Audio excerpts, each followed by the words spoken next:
vous m'entendez bien et que vous voyez bien Sébastien et moi-même. Juste confirmer ça dans le chat. Que vous avez la présentation aussi, si c'est OK pour vous. Bonjour Aurélie, bonjour André. Merci de nous avoir rejoints. Super, parfait. Bon, allez, on va démarrer tout de suite. On va faire un webinaire. On est très heureux avec Sébastien de vous recevoir aujourd'hui pour ce webinaire sur la gestion du stress. On va essayer de vous partager quelques bonnes pratiques individuelles et collectives pour arriver à le gérer efficacement au travail. Donc, on va aujourd'hui parler exclusivement de gestion du stress et de stress au travail. Moi, je vais vous faire une rapide introduction sur Goldmap, mais certains connaissent déjà l'entreprise. Sébastien, je te laisserai te présenter, bien sûr. Et puis ensuite, on rentrera dans le vif du sujet avec un quiz, avec des petits exercices, etc. Avant de démarrer, ce que je voulais vous proposer, c'est de répondre à ces 3 petites questions pour apprendre à mieux vous connaître, pour comprendre votre poste dans une entreprise. Si vous êtes côté plutôt direction, RH, HSE, formation, peut-être que vous êtes professionnel de santé, que vous nous suivez également, communication interne, etc. Ça, vous nous dites. La deuxième question, c'est de savoir si vous avez déjà participé à des webinaires Goldmap ou pas. Et puis, la troisième question, c'est un petit peu vos attentes pour comprendre un petit peu où vous en êtes, savoir si vous avez besoin d'être accompagné, si vous avez besoin de trouver des idées d'action sur cette thématique de gestion du stress ou pour une autre raison. Et n'hésitez pas à préciser cette raison dans le chat, encore une fois. On vous laisse encore 10 secondes avec Sébastien. On va partager ensuite les résultats. Et comme ça, ça nous permet d'ajuster un peu notre intervention. Donc, de ce qu'on voit, c'est qu'il y a quelques responsables formation, pas mal de RH, des QHSE, quelques professionnels de santé. Et après, il y a d'autres profils. Donc, ça, n'hésitez pas, pareil, à nous dire dans le chat. CSE, OK, merci Sophie et Léa. On a chargé RH, Mélanie, merci beaucoup Mélanie. Aurélie, vous êtes en reconversion vers Office Manager. Aurélie, une autre Aurélie, responsable prévention. RSE pour André, top. Super. Eh bien, nickel, merci beaucoup. Je vois même qu'il y a des connectés depuis Madagascar. Oui, il y a même des connectés depuis Madagascar, c'est top. Bon, on n'intervient pas encore à Madagascar, mais un jour, qui sait. Vous êtes assez nombreux pour qui c'est la première fois pour un webinaire Goldmap. Donc, merci beaucoup de nous avoir rejoints. Vous ne serez pas déçus parce qu'en plus, sur ce webinaire, on a un invité de marque en la personne de Sébastien. Et puis, sur les attentes, vous êtes plutôt là pour trouver des idées d'action. On espère qu'on va vous inspirer, vous donner envie de mettre en place, de déployer ces actions avec Goldmap ou pas, évidemment. Mais en tout cas, on est surtout là pour vous donner des idées concrètes, pragmatiques, réalisables pour mettre en place vos actions. Allez, très rapidement, sur Goldmap, nous, on est un organisme de formation. Pour celles et ceux qui ne nous connaissent pas, on est spécialisé sur les sujets de santé et de qualité de vie au travail. Donc, on travaille sur la thématique de santé physique, santé mentale, sécurité au travail, diversité, etc. On anime pas mal de formats d'intervention. On peut faire de la formation, puisqu'on est organisme de formation, et on peut faire des formats plus courts, un peu plus impactants, quand les contraintes de temps sont importantes côté entreprise, avec de la sensibilisation, des ateliers pratiques, etc. On aime bien intervenir à tous les niveaux de l'entreprise. On va vous en parler un petit peu. Les salariés, bien sûr, mais aussi les managers, peut-être les instances de direction, le CSE, etc. Et en 2023, on a animé près de 3500 actions de formation. Donc, notre mission, c'est vraiment d'aider les employeurs à prendre soin de la santé de leurs équipes. Je vous l'ai dit, on travaille sur 6 grandes thématiques et aujourd'hui, on va exclusivement parler de la thématique en violet, qui est la thématique calme, santé mentale, prévention des RPS et gestion du stress, puisque la thématique du jour, c'est la gestion du stress. Chaque premier jeudi du mois, on vous propose un webinaire. On a appelé cette série « Mieux vaut prévenir ». L'objectif, c'est de vous aider avec des conseils concrets, de faire parfois intervenir aussi nos formateurs pour vous illustrer un peu à quoi ressemblent nos ateliers. Et l'objectif, c'est de vous aider dans vos professions de RH, d'HSE, de responsable formation pour diffuser une culture de prévention santé dans votre entreprise. Le prochain webinaire, donc le jeudi 5 décembre, ça sera une rétrospective des grandes tendances santé et QVCT 2024. On essaiera de vous aider à lire un petit peu les grandes tendances. L'objectif, ça sera évidemment d'anticiper des actions pour l'année prochaine. Je vous l'ai dit, série Mieux vaut prévenir. On anime un webinaire par mois depuis 2023 pour nos clients, nos prospects, nos partenaires. Et on a animé des choses sur le sommeil, sur l'éveil musculaire, sur la prévention des risques psychosociaux, etc.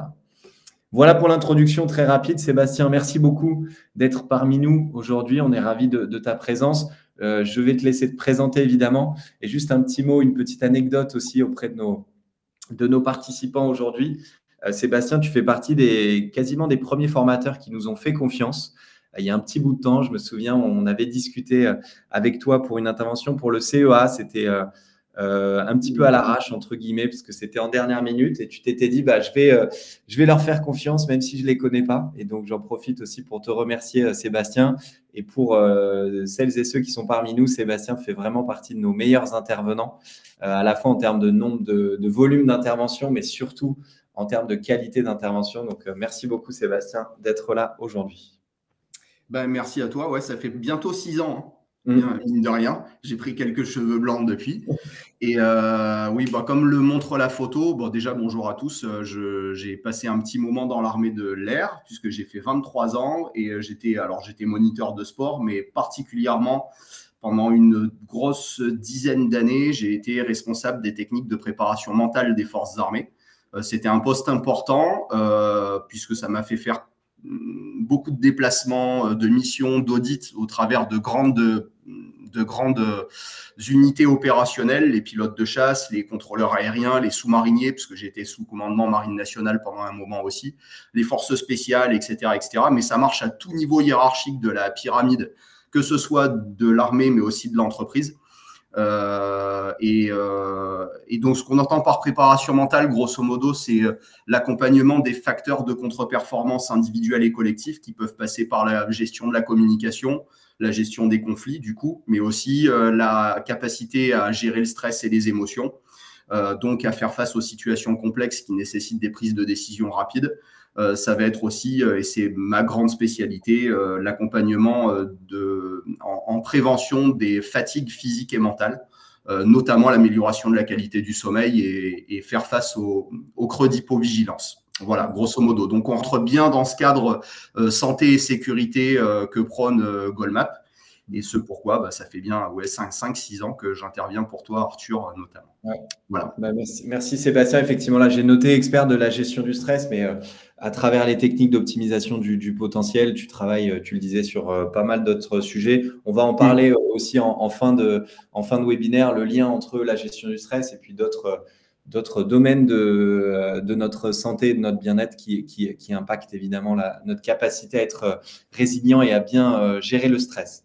Merci beaucoup pour l'intro, Sébastien. Pour le programme de ce webinaire, alors vous allez voir, ça va aller assez vite, mais on a essayé de vous proposer quelque chose d'à la fois condensé, mais qui vous donne aussi une idée de ce qu'on peut animer en entreprise.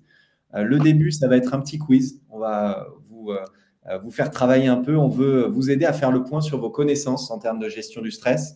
Et puis, Sébastien nous aidera à expliquer un peu le pourquoi du comment, les réponses positives ou négatives. On va avoir quelques définitions, quelques chiffres clés, un petit exposé rapide, évidemment, sur la gestion du stress pour vous aider à appréhender cette notion qui est parfois un peu galvaudée, parfois un petit peu subjective. Donc, c'est important de mettre des définitions claires là-dessus. Moi, je vais vous parler un petit peu des acteurs qui sont concernés sur la gestion du stress, parce que vous allez voir qu'on est en fait tous concernés, tous et toutes concernés, quel que soit notre niveau hiérarchique. Ensuite, Sébastien vous proposera quelques techniques rapides. Évidemment, on n'aura pas le temps de faire 1h30 d'atelier, mais juste pour vous donner un petit peu une idée des techniques pour moduler les conséquences du stress.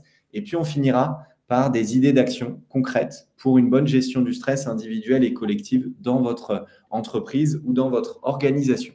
Et pour démarrer le quiz, donc on a 5 petites questions. La première question, est-ce que vous pouvez nous dire dans le chat, est-ce que pour vous, le stress est une réaction naturelle de l'organisme? Est-ce que c'est vrai ou faux?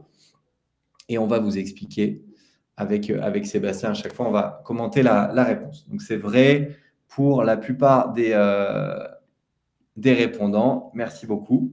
Mais effectivement, le stress est une réaction d'alerte qui est naturelle pour répondre à une situation de danger. Sébastien, je ne sais pas si tu veux compléter. Ouais. Oui, c'est une réaction naturelle de tout être vivant. C'est une réaction d'adaptation, c'est ça qu'il faut retenir. Là, en ce moment, on est en période de changement climatique dans le sens où l'hiver arrive. les arbres sont en train de s'adapter à l'hiver qui arrive, c'est normal, ce qui fait qu'au printemps, ils vont reverdir et puis tout ira bien. Nous, ça marche exactement de la même manière. C'est un système d'adaptation à tout changement de notre environnement, qui plus est si ça représente un danger.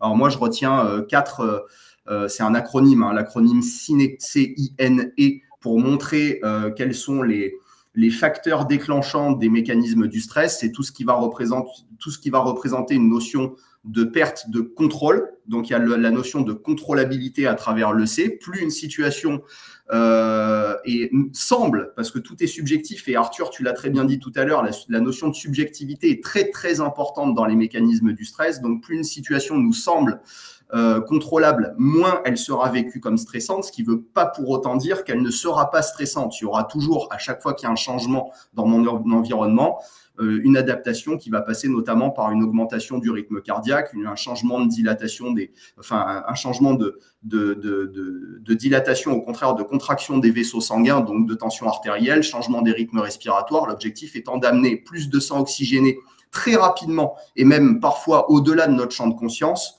vers les muscles et vers le cerveau pour pouvoir s'adapter physiquement. Donc, stress, réaction naturelle de l'organisme face à un danger, tu l'as dit. Donc, ça voudrait fuir ou lutter face à un danger, mais ça peut être aussi vers le cerveau pour pouvoir faire face ou affronter la situation de manière intellectuelle. Le I, c'est la notion d'imprévisibilité. Plus une situation est soudaine, plus elle arrive soudainement et plus je vais devoir m'adapter rapidement, donc il va y avoir du stress qui sera plus puissant. Le N, c'est la notion de nouveauté. Là, ça doit faire, je ne sais pas, peut-être 300, 400 fois que je présente ces sujets-là. Évidemment, je n'étais pas le même môme quand j'étais sur mon premier webinaire qu'aujourd'hui. Et puis le E, ça va être la notion d'ego, d'enjeu. Plus la situation représente un enjeu, c'est-à-dire plus elle est susceptible de me mettre en danger, que ce soit symbolique, psychique, intellectuel du coup, psychologique ou physique, et plus la réaction sera forte. Voilà, donc comment je peux résumer un petit peu ce que tu disais là? Et donc, c'est une réaction qui est totalement naturelle. En ce sens, il ne faut pas sacraliser le facteur de stress. Le stress, c'est ce qui nous permet de survivre tout simplement. Mais parfois, les réactions sont soit inadaptées, soit désagréables. On y reviendra un petit peu plus tard. Ouais, merci beaucoup, Sébastien. Et on retient l'acronyme CINE, effectivement, c'est hyper intéressant. Justement, une deuxième question, est-ce qu'on finit toujours par s'habituer au stress selon vous? Est-ce que c'est vrai ou faux? Dites-nous pareil dans le chat. Donc, vous nous dites plutôt que c'est faux pour la plupart. Non, faux. Sophie nous dit vrai. Faux pour Alexandra. Claire, vrai. Alors là, c'est un petit peu plus équilibré du coup que tout à l'heure. Alors la réponse, c'est en fait cette affirmation, elle est fausse parce que et Sébastien va mieux l'expliquer que moi, mais en gros, plus on est exposé au stress dans la durée, plus notre résistance diminue. On a parfois l'impression qu'on peut on a le cuir épais, qu'on a vécu des situations de stress dans notre vie et que du coup, on est bon, on va pouvoir encaisser. Mais en fait, on a l'impression de s'habituer au stress, mais tôt ou tard, on en subit les effets assez brutalement. Et l'objectif aussi de nos formations, c'est de sensibiliser à cette capacité de réponse au stress. Le but, c'est de ne pas installer un stress qui est chronique, qui va affecter notre bien-être physique et mental. Sébastien, je te laisse évidemment compléter tout ça. Juste, alors déjà, ça m'a fait penser, puisqu'on parlait de l'acronyme CINE, on a quand même des RH qui sont face à nous, des managers particulièrement. Les managers, il faut retenir la notion CINE qui est subjective, c'est-à-dire contrôlabilité, imprévisibilité, nouveauté et enjeu. Ça, c'est des leviers de management. C'est-à-dire que plus je vais donner une sensation de contrôlabilité, moins je vais rendre les choses soudaines, plus je vais habituer les gens à des situations par du vécu d'expérience et plus je vais leur donner une sensation de maîtrise de la situation et moins il y aura de stress vécu par les salariés. Ça, c'est quand même déjà une première chose. Après, pour ta question… Sur l'accompagnement au changement aussi, tu disais nouveauté. C'est un enjeu aussi, on va le voir après, en tant que manager, en tant que RH. Des changements dans l'organisation, des changements dans ce qui est prévu, ça peut susciter du stress chez vos équipes. Absolument. Pour répondre à ta question très rapidement, c'est toute la différence entre le stress aigu et le stress chronique. C'est-à-dire qu'il y a plusieurs dizaines de milliers d'années, on ne vivait, je pense, parce que j'y vivais pas à ce moment-là, mais que du stress aigu, dans le sens stimulation forte, donc réponse physiologique forte. forte augmentation du rythme cardiaque pour pouvoir augmenter rapidement mon rythme cardiaque, donc pour envoyer plus de sang oxygéné vers mes muscles et vers mon cerveau pour fuir ou lutter face au danger qui était particulièrement du danger physique à l'époque.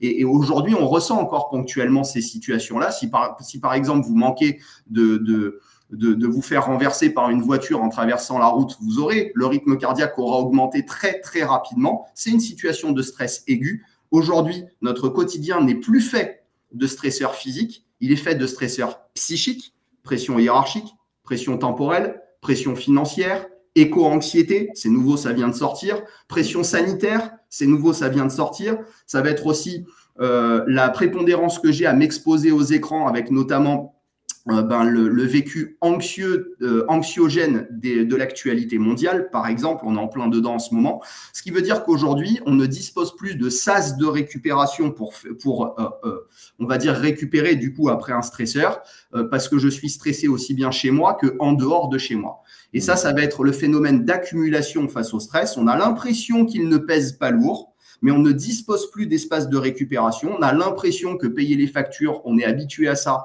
et ben c'est un stress qui est géré. On a l'impression que regarder la télé, on est habitué à ça, c'est un stress qui est géré, mais sauf qu'en fait, on est tout le temps exposé aux facteurs de stress. Le stress, c'est pas donc lui qui pose un problème, c'est la durée d'exposition aux stresseurs qui pose problème et la multiplicité des facteurs auxquels je m'expose. Et aujourd'hui, dans notre situation de 2024, dans notre contexte social de 2024, on est exposé en continu à un ensemble de facteurs de stress. Je pense malheureusement qu'on est tous en train à peu près de couver du stress chronique, à peu près, mais on ne dispose pas tous évidemment des mêmes mécanismes d'adaptation pour y faire face. D'où tu disais notre capacité à parfois prendre du recul ou à se déconnecter pour ne pas faire face. On continue à ces stresseurs, c'est important. On va en parler un petit peu. Et puis après, tu nous montreras quelques techniques pour moduler les conséquences du stress. Ça marche. Ça, tu nous l'as dit un petit peu, les humains réagissent comme les animaux face au stress. Ça a été un des premiers points que tu as dit, que c'était une réaction naturelle. Est-ce que vous pouvez nous dire si c'est vrai ou faux? Je vous ai donné en effet quelques éléments de réponse. Ouais. Alors, quelques, effectivement, mais pas tous. Pourquoi? Parce que y a un fonctionnement biologique du stress qui est similaire. Mais de ce que je comprends, Sébastien, en tant qu'être humain, on a, nous, des capacités cognitives qui sont uniques par rapport aux animaux, qui font on est capable de prendre du recul. Alors que, peut-être que tu disais, il y a 10 000 ans, il y avait un stress et donc une réaction face au stress qui était tout de suite importante. Nous, on peut prendre du recul et inversement, on est capable aussi de s'inventer du stress. Alors, s'inventer du stress, ça s'appelle l'anxiété. Hein. C'est la création d'effets biologiques de stress qui va être la même création que si je suis exposé à la réalité d'une araignée sur un mur ou si je me demande s'il y a une araignée sur un mur. Le fait que je me demande s'il y a une araignée sur un mur, je vais avoir une augmentation du rythme cardiaque. C'est-à-dire que vraiment, et ça va être très important parce que dans les stratégies de modulation du stress, c'est une base, c'est que le cerveau réagit de la même manière à l'exposition à la réalité qu'à l'imaginaire. Ça veut dire que si j'ai mon araignée dans ma tête, le symbole est bon, si j'ai une araignée au plafond dans ma tête, je vais réagir biologiquement de la même manière que si je vois vraiment une araignée en face de moi, ce qui veut dire que si mon organisme réagit de la même manière, réagit négativement à une prévention négative, enfin une prévision négative, il y a un avantage, c'est que si j'ai un mental positif, comment va réagir mon organisme? D'une manière positive. Donc là, ça va être une modulation de la perception que les animaux n'ont pas. Ça, c'est important. Ils ne sont pas capables de cette prise de recul, de tempérer, d'arriver à rationaliser les facteurs de stress auxquels ils sont exposés. Oui, donc là, le sujet de la perception des stresseurs, c'est effectivement important. Et c'est ça qui fait que les réactions sont subjectives, qu'elles ne sont pas égales, qu'on n'est pas tous égaux face au stress finalement. Je peux même compléter parce que c'est la phrase la plus importante que j'ai jamais entendue dans ma vie de professionnel du développement personnel, c'est que c'est jamais une réalité qui compte, c'est la façon dont on l'aperçoit. Voilà. Et ça, si on arrive à bien comprendre cette phrase-là, ça permet de désacraliser les facteurs de stress, enfin le stress en lui-même en effet. C'est jamais une réalité qui compte, c'est la façon dont on l'aperçoit. Oui, et puis je trouve que c'est encourageant aussi pour nous parce que ça montre qu'on a les capacités d'aller répondre de manière un peu plus positive ou constructive à des facteurs de stress. Sinon, on a l'impression qu'on est un peu C'est ça. bloqué, un peu emprisonné parce qu'on a une vie active, urbaine, par exemple. Et donc, c'est plutôt rassurant aussi individuellement, je trouve. Je me permets juste de répondre à la question d'André qui demande quelle est la différence entre le stress et la peur. Quand on parle de peur, on parle de la réponse émotionnelle de stress. Quand on parle de stress, on parle de la mécanique globale, c'est-à-dire l'effet tunnel, c'est-à-dire en fait le fait qu'on soit hyper focus sur le stresseur au détriment des solutions possibles. Ça va être les réponses biologiques, ça va pas être que les ressentis. Quand on parle de la peur, on ne parle que des ressentis. Quand on parle du stress, on parle de la globalité des réponses et pas que de la partie émotionnelle du stress. Donc, le stress, c'est une mécanique. Ce n'est pas tout à fait la même chose. Ouais, merci Sébastien. Les causes du stress, est-ce qu'elles sont les mêmes pour tous? Ça, on a déjà un petit peu répondu. Vous nous avez tous répondu faux. Effectivement, là, on n'est pas tous égaux face au stress, qui peut être source de stress pour certains, pour des collègues, mais pas forcément pour vous. Donc, il faut aussi comprendre ça. Il faut l'accepter. Et puis essayer notamment quand on est manager ou quand on est dirigeant d'entreprise, c'est important de comprendre ce point-là. Dernière question qui est un peu plus technique, et ça, Sébastien, je te laisserai faire les explications parce que moi, je n'en serais pas capable. Le stress, c'est un processus qui peut concerner la sphère psychologique, donc le stress cognitif, ou le soma, ce qu'on appelle le stress somatique.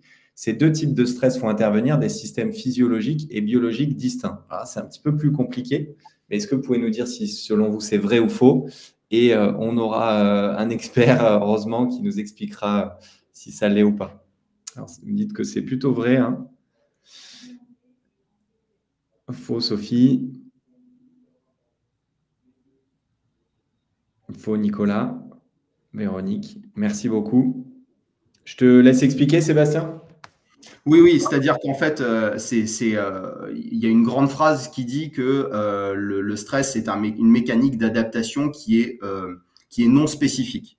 C'est-à-dire qu'en fait, la somme d'énergie que je vais dépenser dans ma réaction de stress n'est pas orientée spécifiquement pour régler un problème psychologique ou un problème physique. Quand je suis face à un agresseur physique, je vous prends l'exemple d'il y a 50 000 ans, quand j'étais face à mon agresseur, à mon ours ou à la tribu adverse, je vais fabriquer les mêmes réponses que si je suis face à un public et que j'ai la trouille de parler en public.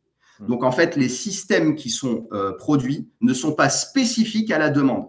Donc, ça, c'est intéressant. C'est une augmentation globale du système métabolique. Donc, ça veut dire, je vous l'ai déjà dit, augmentation du rythme cardiaque, même si c'est faible, elle y est quand même. Donc, augmentation des volumes de sang oxygéné qui vont aller vers les muscles et vers le cerveau, peu importe pourquoi faire, vers les muscles et vers le cerveau. Donc là, on retrouve en effet le système somatique et cognitif. L'objectif est de traiter l'information, que ce soit sur le plan intellectuel, pour essayer de rationaliser ou au contraire de rassembler tous ces sens pour traiter le sujet, soit vers les muscles ou vers le corps pour réagir corporellement à la situation, pour s'en dégager ou au contraire pour y faire face. Merci beaucoup, Sébastien. C'est la fin du quiz. Ça nous permet de vous partager des informations et de la connaissance en s'amusant, entre guillemets. Donc, c'est toujours un exercice qu'on apprécie. On va aller assez rapidement sur la partie 2, sur la compréhension du stress. Je vais juste, moi, vous partager rapidement quelques chiffres. On parle de mal du siècle avec le stress et la gestion du stress. Sébastien en parlait avec l'usage numérique, avec la vie active, la difficulté à concilier parfois vie pro, vie perso, etc. On a des salariés français qui se déclarent stressés pour un quart. Et pourtant, on sait que c'est difficile de parler de stress dans le cadre professionnel. On a un tiers des collaborateurs qui étaient interrogés par cette enquête qui ne sont pas à l'aise d'évoquer le stress dans le cadre professionnel parce que peut-être qu'on se met un petit peu en danger, peut-être qu'on a un peu honte, peut-être que c'est encore un petit peu tabou. Donc, il faut essayer de faire sauter ces verrous-là. Le stress au travail, ça coûte cher, évidemment, pour l'entreprise parce que c'est de l'absentéisme, parce que c'est du désengagement, c'est du turnover. Donc, c'est une difficulté à fidéliser vos talents. Le stress au travail ou le stress individuel, d'ailleurs, il a un impact sur le sommeil. Et c'est pour ça qu'on disait, Sébastien intervient régulièrement sur ces thématiques-là. Pour les étudiants, c'est pareil. Sébastien, tu étais intervenu, je ne sais pas si tu te souviens, pour une école de commerce à Rennes.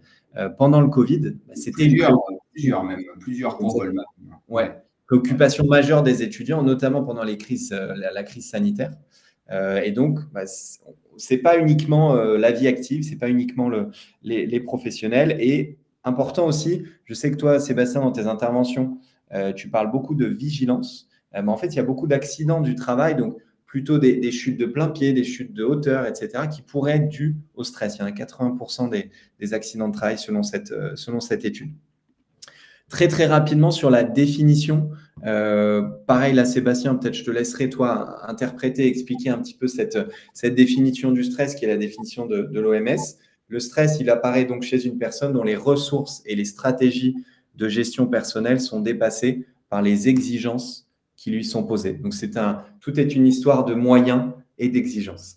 Ouais, mais pour moi, il y a un mot qui manque dans cette définition que je connais évidemment. Hein. C'est stratégie de gestion personnelle qui lui semble dépassée par les exigences qui lui sont posées. Ouais. Tout n'est que perception et je reviens au modèle ciné et à la notion de contrôlabilité.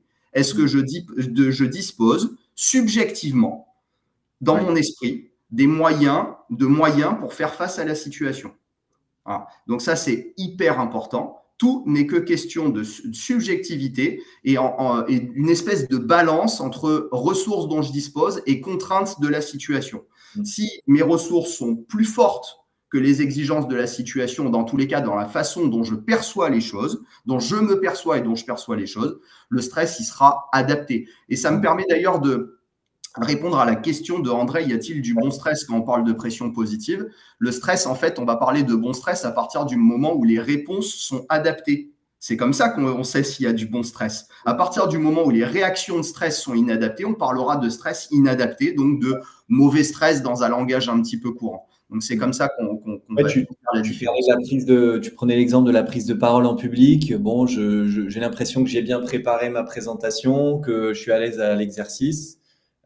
Donc, mes stratégies de gestion personnelle et mes ressources me semblent OK. Et donc, je n'ai pas d'état de stress. Alors que si je n'arrive pas à préparer, je suis fatigué, je n'ai pas le temps, là, ça va me sembler dépassé par rapport à… Et je vais aller un petit peu plus loin parce que là, tu parles de perception de l'individu, mais il faut parler de l'environnement. Si pendant ma prise de parole, je vois 3-4 personnes en train de regarder leur téléphone portable, comment est-ce que j'analyse subjectivement la situation dans ma tête? Il y en a certains qui vont se dire « Oh, ils avaient juste un rendez-vous important à prendre » ou des choses comme ça. Il y en a d'autres qui vont se dire « Personne ne m'écoute ». Oui, personne ne m'écoute. Ouais. C'est un manque de respect. Voilà, c'est ça. Donc, ça veut dire que si c'est un manque de respect, ça veut dire que je ne suis pas respectable. Donc, forcément, non-contrôlabilité, puisque je ne peux pas demander aux gens de rester attentifs face à moi, réaction soudaine, et surtout, enjeu, ciné, enjeu. Là, on vient de mettre, mon moi symbolique, en fait, en porte-à-faux, et donc, il peut y avoir des réactions de stress. Par contre, je complète la réponse que je donnais à André tout à l'heure. Heureusement que j'ai du stress.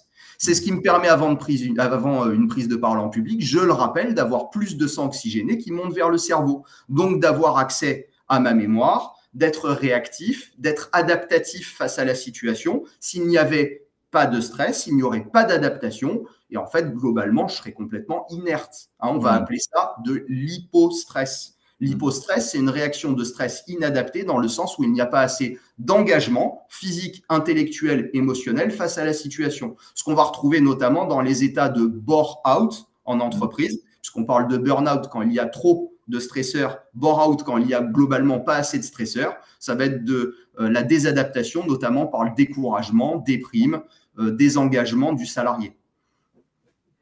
Ouais, merci beaucoup Sébastien. Mais justement, je fais la transition avec les slides juste après qui parlent de ce niveau de stress positif.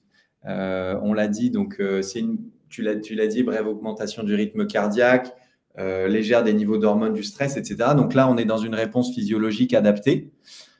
Et puis ensuite, on a un niveau de stress qui est tolérable et toxique. Et donc, ce qu'il faut éviter, évidemment, c'est ce stress chronique qui s'installe dans la durée et qui fait qu'on a l'impression, encore une fois, qu'on n'est pas en capacité d'y répondre parce qu'on n'a pas de protecteur suffisant pour répondre à ces stresseurs.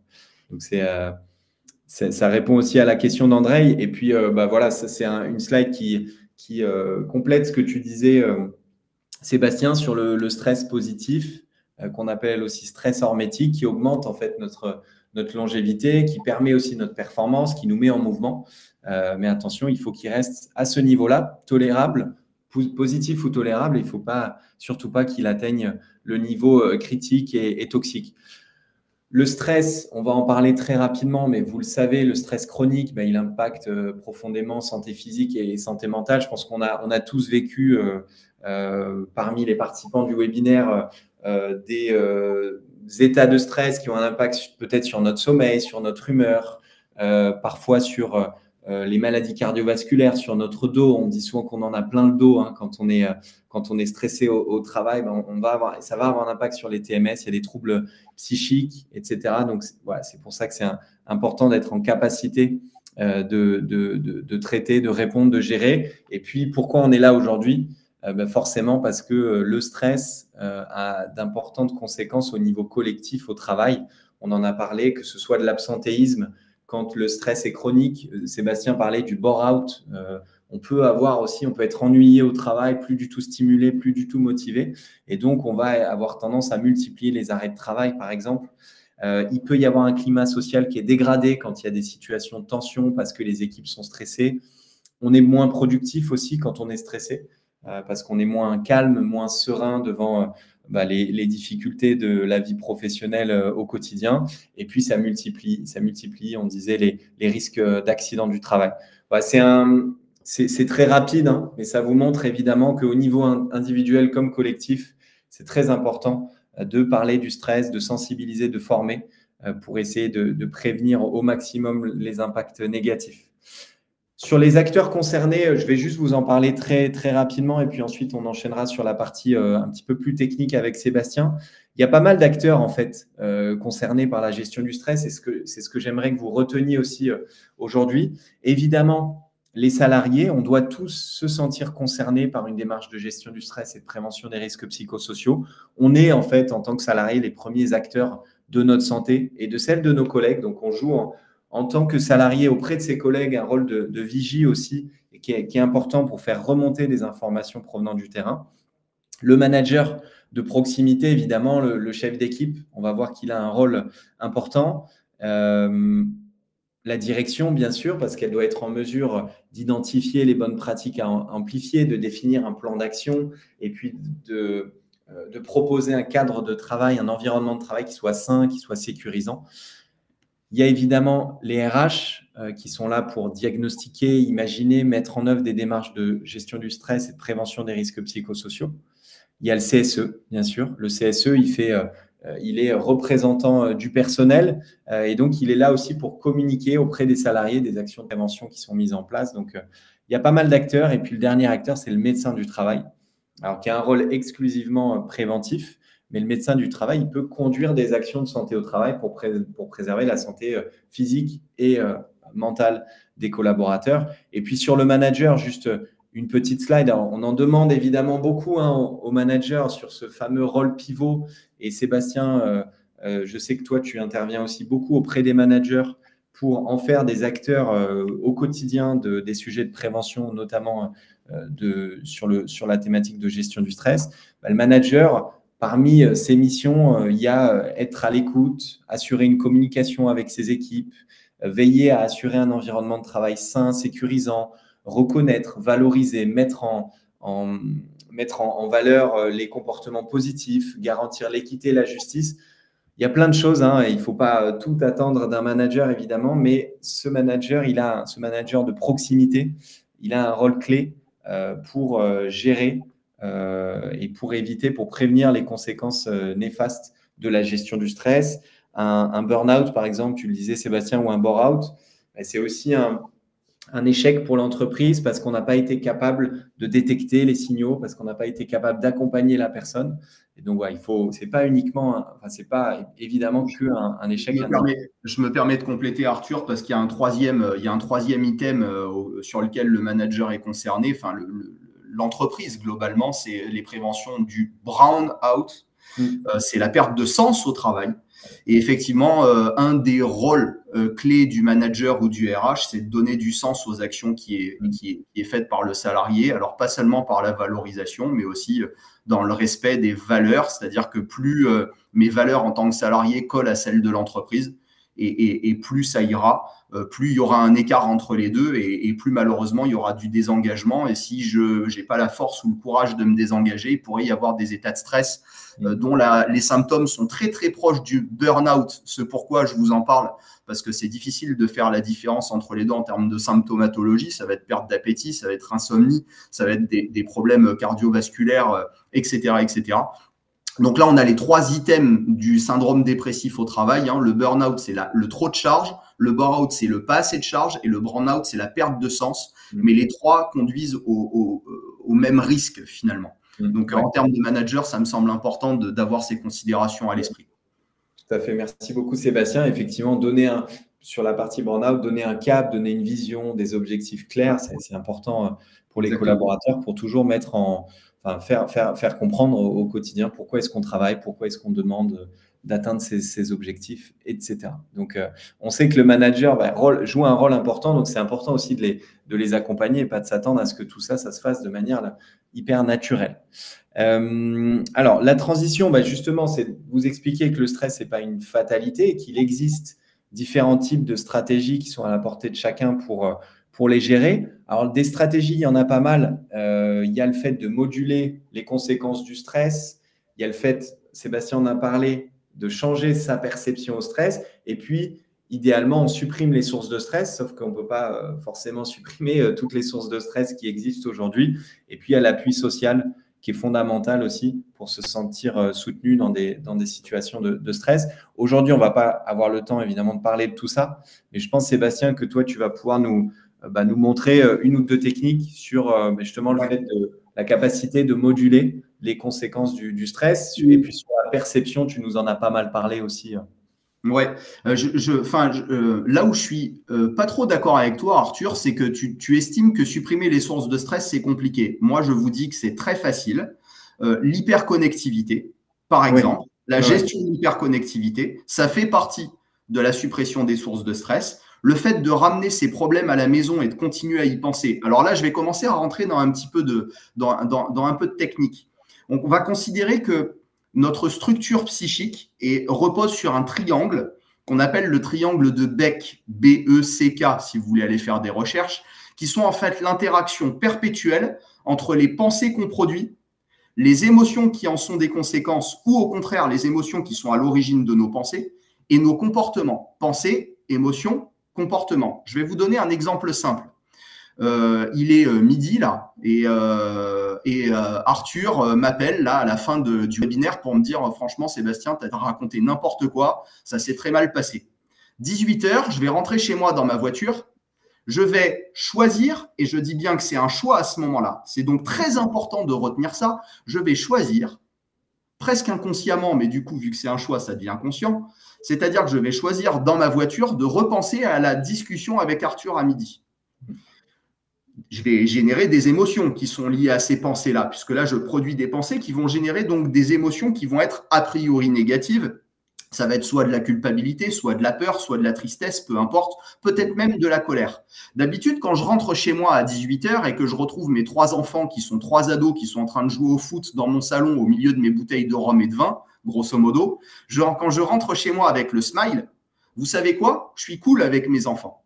C'est-à-dire que quand je rentre chez moi avec des pensées positives, des émotions positives, j'ai des comportements qui sont positifs. Sauf que ce jour-là, je vais choisir de penser à mon engueulade avec Arthur à midi. Ce qui fait que je vais rentrer chez moi avec des émotions négatives et donc avec un comportement qui va être un comportement négatif. Et mes gamins qui n'ont rien demandé à personne, ils vont en prendre plein la poire. Pourquoi? Parce que je rentre chez moi avec mon costume qui est lié, mon costume comportemental, vous l'avez bien compris, c'est symbolique, qui est lié aux émotions et aux pensées de ma journée. Donc, en fait, il y a une technique qui est très simple. Et donc là, c'est bien de la suppression des sources de stress. Il s'agit simplement de penser à autre chose. Et il y a une technique qui est toute simple, qui s'appelle les 5 kiffs. Vous retenez, vous retenez pas, hein, je vous donne juste des tuyaux comme ça. C'est que je vais choisir dans ma voiture, plutôt que de ruminer ce qui s'est mal passé, je vais plutôt ruminer ce qui s'est bien passé. Et autrement dit, partir à la recherche de pensées, de situations qui ont plutôt été plaisantes. Et vous savez quoi, il y en a plein qui existent dans la journée. Ça peut être un fou rire avec un collègue, quelque chose que j'ai appris et que j'ai vécu comme utile, comme apprentissage. Ça peut être un compliment qu'on m'a fait. Ça peut être plein de petites choses comme ça. Ça peut être évidemment un dossier que j'ai bien finalisé. Je vais choisir de repenser à ça. Donc, modulation de mes pensées, modulation de mes émotions. Je vais rentrer chez moi avec le smile et mes gamins seront bien contents de me retrouver avec un costume adapté de papa plutôt cool. Ça marche dans les deux sens, hein. C'est-à-dire que si demain vous vous faites opérer par le meilleur chirurgien du monde entier, hein, il vous opère par exemple une épaule, eh ben, je peux vous assurer que ce ne sera pas vraiment le meilleur chirurgien du monde entier si pendant qu'il vous charcute, il est en train de penser à son divorce, il est en train de penser à son gamin qui travaille mal à l'école et malheureusement qui ne sera jamais chirurgien et des choses comme ça. Donc, la modulation des pensées, c'est donc une capacité de supprimer les sources de stress ou de changer notre perception. Ouais, okay. Vous voyez un peu le truc? C'est-à-dire que, rappelez-vous ce que je vous ai dit tout à l'heure, je vais être stressé parce que j'ai en tête. Donc, c'est-à-dire que la meilleure des stratégies, si à un moment donné, vous voulez supprimer votre source de stress, pensez à autre chose. Oui. Non, je comprends, Sébastien. Effectivement, je pensais à un cas professionnel où tu vois, tu t'entends pas très bien avec ton manager. Bon, mais tu peux pas supprimer cette relation-là. C'est ton manager, c'est comme ça. Mais effectivement, tu peux choisir de ne pas rapporter ces problèmes pro à la maison, de ne pas être impacté par ça. Du coup, deux autres techniques. Je vous donne deux autres techniques évidemment qu'on fait pratiquer en formation ou qu'on en parle dans nos ateliers. Hein. Évidemment, l'idée, c'est d'être le plus pratique possible. Dans le système de changement de perception, je suis en conflit avec un collègue. Je vais vous donner du coup deux techniques de changement de perception et une technique de modulation des conséquences du conflit. Vous allez voir, ça sera très simple. Première technique, déjà, la première chose, c'est alors on appelle ça le tourniquet émotionnel. Je vais imaginer ma position, je vais imaginer la position de la personne en face de moi et je vais imaginer une troisième position, c'est-à-dire la position d'une chaise neutre.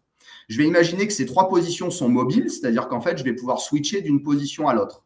En fait, la plupart du temps, quand il y a un conflit, c'est quand je suis ancré dans mes positions. Rappelez-vous quelque chose, c'est que tout n'est que question de perception. C'est-à-dire que quand je suis dans un conflit, il y a une règle qui est basique, c'est la règle du 50-50. Je défends mes positions. La personne qui est en face de moi fait pareil. Parce que ça va dépendre de nos éducations, ça va dépendre évidemment des intérêts qu'on défend dans le conflit, etc.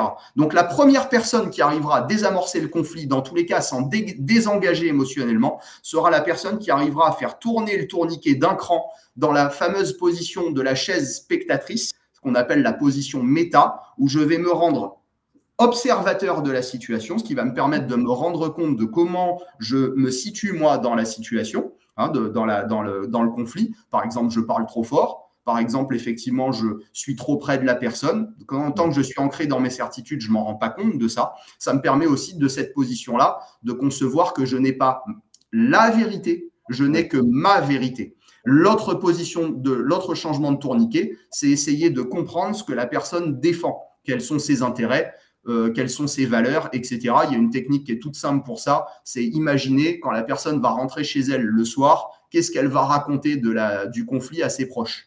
Comment elle va raconter le conflit à ses proches. Ce qui va nous permettre globalement de nous mettre un peu à sa place. Autre changement de perception.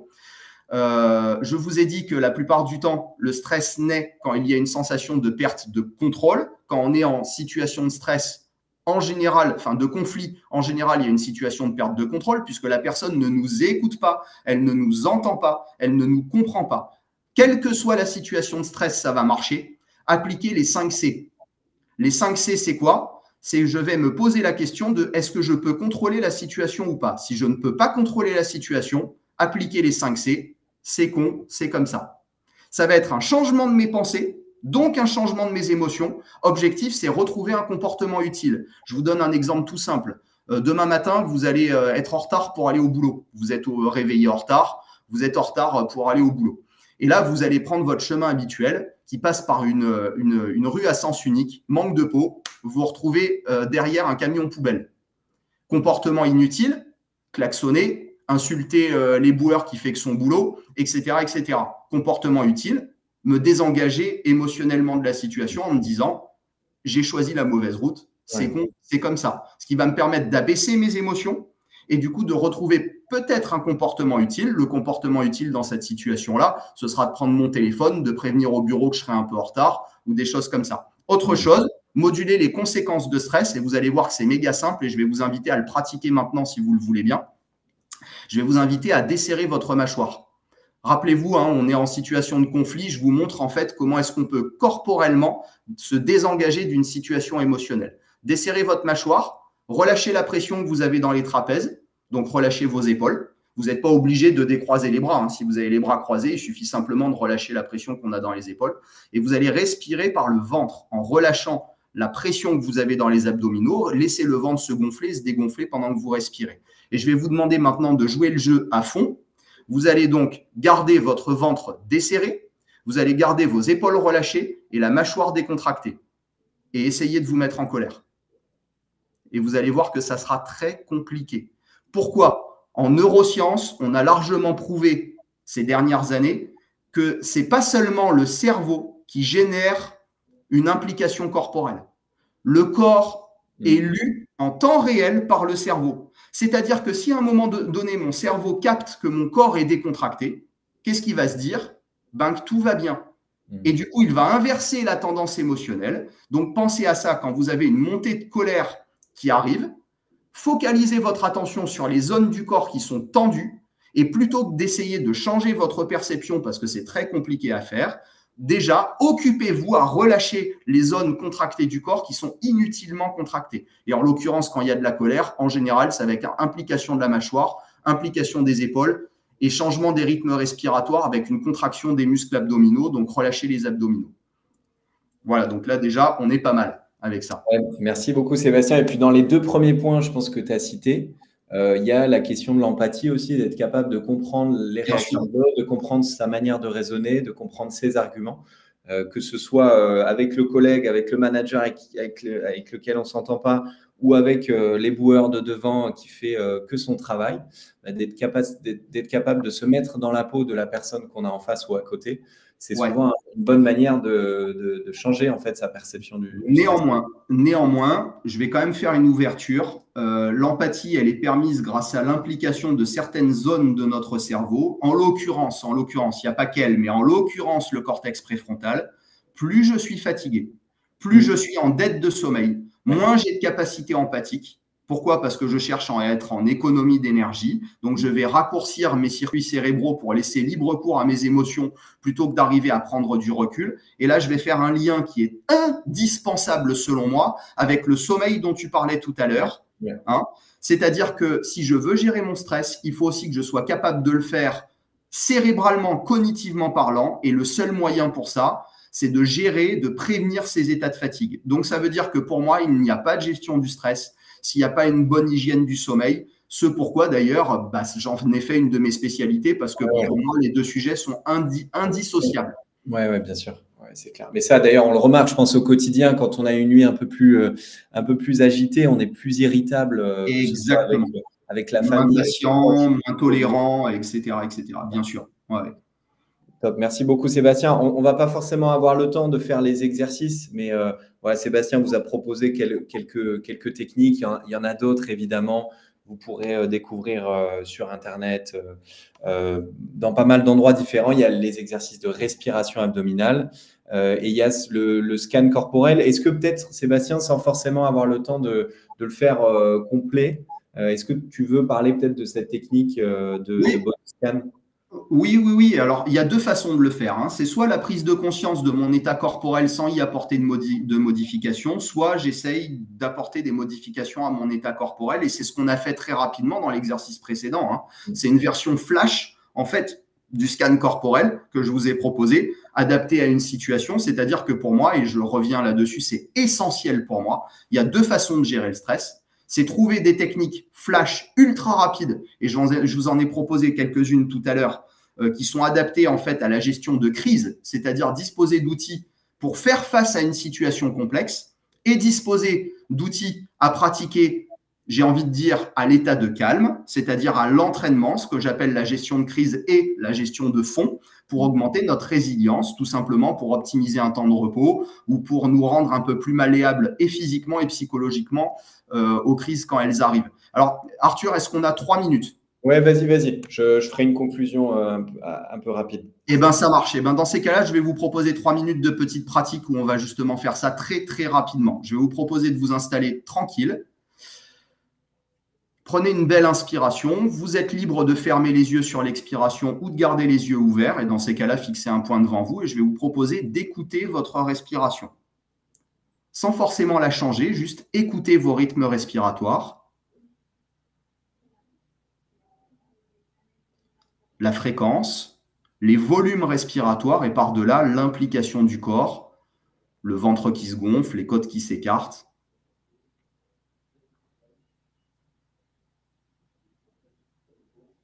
Un temps également pour prendre conscience de l'air que vous respirez, notamment de sa température juste en dessous du nez.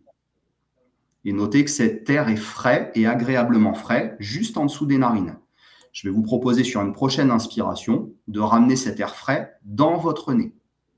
Peut-être même cette odeur d'air frais.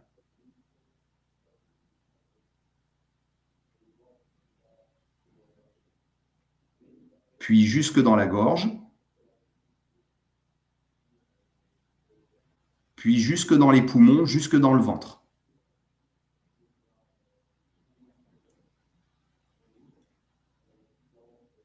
Remarquez sur vos expirations que c'est un air réchauffé que vous replacez en face de vous. Je vais vous proposer sur 2-3 respirations calmes d'étirer, de prolonger vos temps d'expiration, soit par le nez, soit par la bouche. Souffle long, souffle calme, en relâchant la paroi abdominale si vous le souhaitez. Souffle long, souffle calme.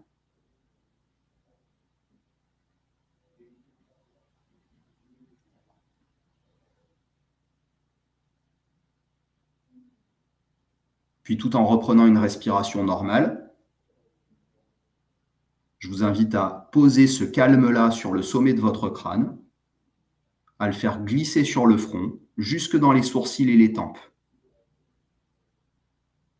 Souvent, quand le visage se relâche, il peut y avoir la sensation d'un espace qui s'agrandit entre les deux yeux.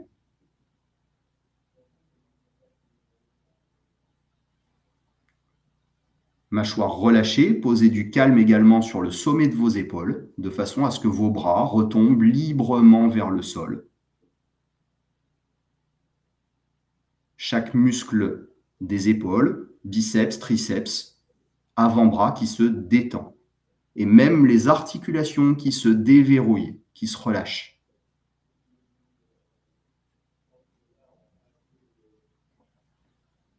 On pourrait même presque avoir la sensation que si vous prenez un bras, le bras retomberait lourd comme un chiffon mouillé vers le sol, comme un pull gorgé d'eau. Laissez le dos se détendre, s'étaler sur le dossier de la chaise si vous êtes en appui sur la chaise, un peu comme une flaque d'eau qui se relâche.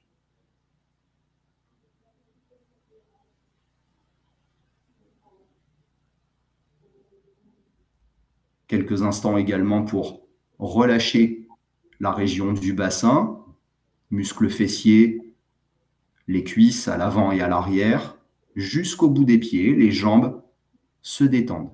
Et je vais vous laisser 15 secondes dans votre bulle de relaxation. Laissez venir de belles images de calme, que ce soit la plage, la montagne, la campagne, un feu de cheminée, un souvenir de vacances, quelque chose de calme, reposant et relaxant, juste pour terminer ce que vous êtes en train de faire d'ici une dizaine de secondes.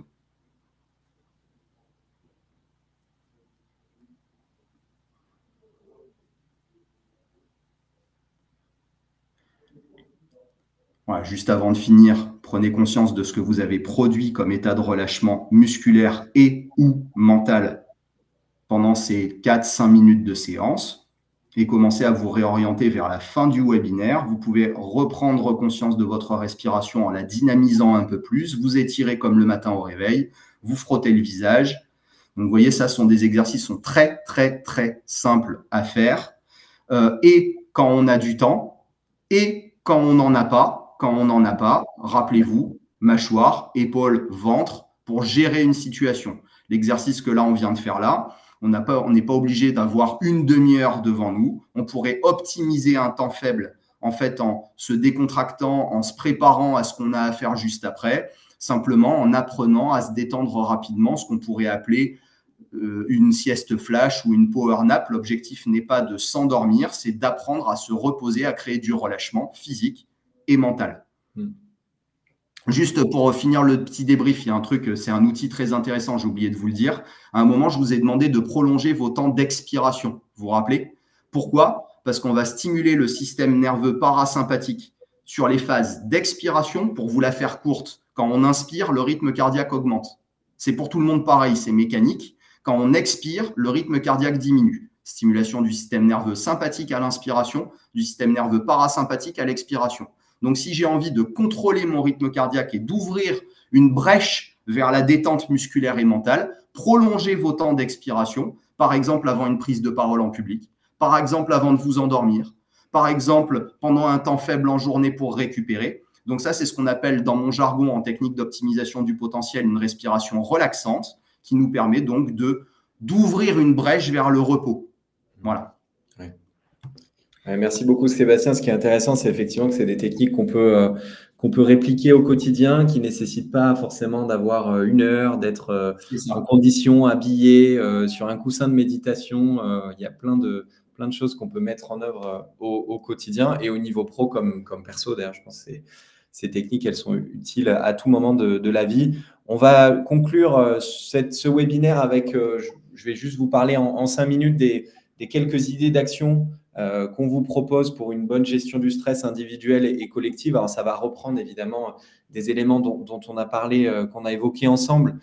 D'abord, c'est être à l'écoute de ses salariés. Donc, ça veut dire communiquer, ça veut dire avoir la porte ouverte, ça veut dire échanger sur la gestion du stress, parce qu'on a vu qu'on n'est pas toujours à l'aise à l'idée de parler de son stress. Alors, quelqu'un qui dort mal, qui vous dit qu'il est fatigué, qu'il est stressé, qu'il a une surcharge de travail, qu'elle a repris la cigarette, des choses comme ça, il y a des petits signaux faibles, il y a des indices auxquels on doit être très vigilant en tant qu'employeur, en tant que manager, en tant que RH. Deuxième point, c'est de prendre le pouls des collaborateurs. Alors, comment est-ce qu'on fait ça? C'est en communiquant, évidemment, mais ça peut être de manière un peu plus structurée en proposant des entretiens individuels, en proposant des entretiens collectifs. On a même, nous, des clients, des entreprises qui déploient des enquêtes en ligne sur la gestion du stress ou sur la santé mentale. Le but, c'est de faire un espèce d'audit, un espèce d'état des lieux de la gestion du stress des équipes pour savoir en fait où on en est, pour éviter d'anticiper des choses qui ne sont pas forcément partagées par vos équipes. Donc, ça peut être intéressant de prendre le pouls des collaborateurs. Le troisième point, évidemment, Sébastien, on en a parlé aussi, c'est de créer en tant que manager, chef d'équipe, dirigeant d'entreprise, de créer un environnement et des conditions de travail qui sont propices. Ça veut dire des équipements, évidemment, qui sont adaptés. Ça veut dire donner de l'autonomie. Sébastien a parlé du burn-out et du bore-out. Si on donne de l'autonomie à ses collaborateurs, on les responsabilise. Ça veut dire créer un climat bienveillant où on est à l'écoute, on est capable de communiquer. Ça veut dire favoriser la conciliation vie pro, vie privée, et puis donner du sens au travail aux collaborateurs de manière générale. Je vais très vite là-dessus et ça pourrait faire l'objet d'un atelier très spécifique, mais ça vous donne quelques pistes. L'hygiène de vie, Sébastien, on en a parlé, c'est aussi la capacité du corps à répondre aux stresseurs. Et donc, le corps, c'est son hygiène, c'est son alimentation, c'est son sommeil, c'est son activité physique. Donc, tous ces éléments sont interdépendants. Et le fait d'être un peu plus actif au quotidien, notamment, va nous rendre plus résilients face au stress. La flexibilité au travail, on en a parlé un petit peu, c'est notamment sur les sujets de déconnexion. Sébastien en parlait avec les écrans. Si on est en permanence sur ses mails le soir tard ou le week-end, on va être difficilement en capacité de tirer un trait entre vie pro et vie perso. Et donc, comme disait Sébastien, peut-être qu'on va ramener ces problèmes du travail dans le cadre privé. Et donc, les collègues, enfin les proches, la famille, les enfants vont être impactés. Donc, en tant que manager, en tant que dirigeant d'entreprise, on peut créer des conditions qui permettent une bonne flexibilité au travail. Il y a les sujets de mobilité active, évidemment, d'hygiène de vie. Il y a pas mal d'ateliers que vous pouvez proposer. On vous en a préparé quelques-uns qui sont notamment parfois animés par Sébastien, évidemment. Vous pouvez proposer des conférences sur la gestion du stress. Vous pouvez proposer des conférences sur la prévention du burn-out. Vous pouvez proposer des ateliers plutôt de sensibilisation qui vont être un peu plus interactifs sur, par exemple, la gestion de la pression et de l'urgence quand il y a des climats, des environnements professionnels où il y a de l'intensité au travail. Mais comment est-ce qu'on va gérer cette intensité? On peut aussi, en tant qu'employeur, proposer des ateliers pratiques pour mettre en œuvre justement concrètement ces techniques de gestion du stress qu'on a vues précédemment. Ça peut être la sophrologie, ça peut être la méditation, ça peut être la cohérence cardiaque. Il y a plein de choses possibles. Et puis, on peut aussi proposer des formations, notamment pour les managers, mais pas que, pour essayer de devenir acteur au quotidien de la prévention au travail. Donc là, contrairement à une sensibilisation, on va aller assez vite sur le domaine et sur la thématique. En formation, on va pratiquer, on va avoir des jeux de rôle, on va avoir des exercices qui font qu'on va mieux appréhender les notions et être capable d'être acteur au quotidien sur ces différentes thématiques. On en a parlé aussi. Parler de la gestion du stress, ça veut dire informer, ça veut dire communiquer. Il y a plein de manières de communiquer en entreprise. Ça peut être à travers les formations, les sensibilisations, ça peut être des modules de e-learning, ça peut être avec vos propres affiches, avec vos propres messages dans l'intranet. Ça peut être un message du ou de la DRH, du dirigeant ou de la dirigeante en début de semaine, etc. Il faut communiquer sur ces enjeux pour éviter que ce soit tabou et qu'on se sente en tant que salarié dans l'incapacité d'en parler. Et puis, le dernier point, c'est aussi de faire le bilan sur ces actions. Si on déploie des actions, il faut être capable de faire le bilan et d'évaluer les résultats. Ça peut être en menant des enquêtes, ça peut être en diffusant des questionnaires, ça peut être en essayant de comprendre aussi les retombées dans les équipes, les impacts qui sont positifs. Le but, c'est de se dire, j'ai animé ça, j'ai déployé ces actions, voilà les conclusions. Et donc, ça me permet d'imaginer de nouvelles actions pour les années à venir. C'est très rapide, évidemment, ces 9 points. Ce qui est à retenir, je pense, c'est que la gestion du stress et la qualité de vie au travail, de manière plus générale, c'est l'affaire de tous, des RH, du CSE, des dirigeants de l'entreprise, des managers, des chefs d'équipe, mais aussi des collègues et des collaborateurs. On va jouer tous un rôle essentiel dans la diffusion d'une culture de prévention santé efficace. Et donc, je pense que c'est un point important à retenir sur ce webinaire aujourd'hui. Je conclus avec un petit exercice. Alors, on n'aura pas le temps de faire le tour de table, mais nous, dans la plupart de nos ateliers maintenant de formation, on conclut avec ce petit exercice. Je ressens, je retiens et je décide. Et je vais vous laisser le faire de votre côté aussi. Peut-être que vous avez ressenti, je ne sais pas, un sentiment de plaisir ou de nouveauté avec les exercices qui vous ont été proposés par Sébastien. Peut-être que vous retenez des éléments clés que Sébastien vous a partagés. Peut-être que vous décidez d'avoir une meilleure gestion du stress au quotidien. Peut-être que vous décidez de proposer des ateliers à vos collaborateurs, quelles que soient les décisions que vous allez prendre. On aime bien conclure, nous, ces ateliers parce que ça montre qu'on est en mouvement et qu'on est dans l'action. Voilà, je voulais vous remercier d'avoir participé à ce webinaire. C'est assez rapide, évidemment, avec Sébastien. Je pense qu'on pourrait être là pendant super longtemps et notamment à t'écouter, Sébastien, parce que c'est toujours passionnant.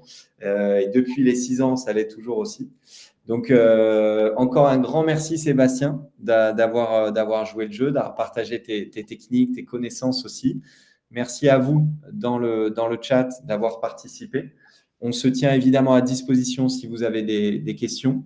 On serait ravis évidemment d'animer des actions de prévention auprès de vos collaborateurs. Évidemment, ça peut être avec Sébastien si c'est en distanciel ou si c'est en présentiel dans des régions que tu peux couvrir, Sébastien, ou avec nos autres formateurs. En tout cas, merci pour votre temps. On vous souhaite une bonne pause déjeuner, déconnectez bien. Et puis, on se retrouve bientôt, soit pour le prochain webinaire, soit pour d'autres discussions que vous voudrez avoir avec nous. Encore une fois, merci Sébastien. Merci à tout le monde. Merci à toi Arthur. Merci à bientôt. À très vite. Au revoir. Merci à vous. Au revoir.